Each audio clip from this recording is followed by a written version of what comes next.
If you're considering moving to Europe or just curious to learn more about the pros and cons, then this video is for you. So I currently live in America, but I'm considering a move to Spain. And I had a childhood where I grew up in multiple countries, a few of them in Europe, and I did get to have some amazing memories. And so my adulthood is almost tainted a little bit because I've always wanted to go back.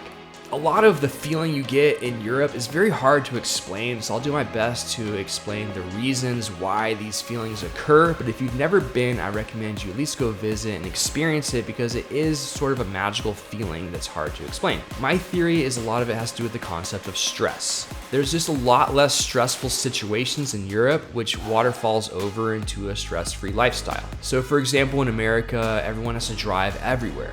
And whenever you drive, you're increasing your stress levels. There's always road rage occurring, whether it's occurring to you or to the people you're interacting with on a daily basis. Someone has stress and that energy is being transferred. In Europe, you literally don't need a car. And in America, that could never happen because a lot of the cities were built after cars were created. And so even if they try hard to make them bikeable or walkable, they literally will not match the type of walkability and bikeability you can experience in Europe. The best way to think about this is imagine if all the parking lots did not exist. If the parking lots did not exist and the stores were smaller, it'd be easier to move around. That's how Europe works. There are very few parking lots, and the ones that are there are often underground. And so you can walk around much easier. They have amazing train systems, so if you need to get a little bit further away, you can just hop on a train and it will get you there just as fast as driving. Now you can drive, obviously there's roads, you're welcome to drive, and you're not going to have the same issues you have here. So in America, old people are forced to drive. I got nothing against old people, but I don't think they should be forced to drive, which they are. They're forced to drive here, which causes additional stress for them and the people driving around them. As Americans, we spend like a quarter of our life in a freaking car, and that just isn't right. Our bodies aren't meant to be sitting that long. They're not meant to be stressed out for hours every single day, trying to get to work, trying to get your kids to practice, whatever it is you're having to drive to. Imagine if you didn't have to drive, and if your kids could actually just go to their extracurricular activities on their own. I hope you're enjoying my video, and if you would, just hit the like button and subscribe for more. There's also this culture that exists in Europe that doesn't really exist in America except for a few of like the older cities, and even those cities aren't that old. So there's castles that are thousands of years old, and there's parks around them that are public parks that you can go and play at. When I was a kid, we literally used to play at this castle. We built like a fort over a river. It was all public parkland.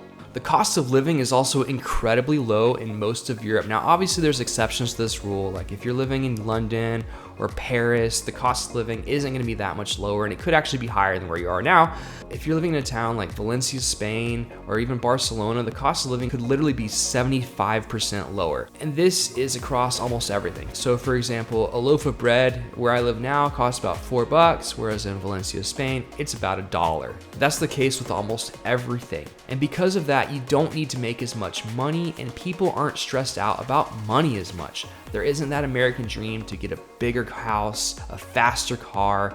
The cars there are small because it's not about what you're driving. Most of the people are actually just walking. You can obviously get a mansion if you wanted to, and it's not even gonna be that expensive, at least not compared to American standards. What countries do you have your eye on in Europe? Why do you wanna move? Let me know in the comments down below. Now, this is the first time in my life that I've actually had the opportunity to be able to move somewhere. Because I have a job that allows me to work remote, I have that opportunity for the first time in my life where I don't have to shop for a new job, which has always been the barrier to entry. And there's certain countries that it's really easy to enter. Anybody can move to Spain for the most part.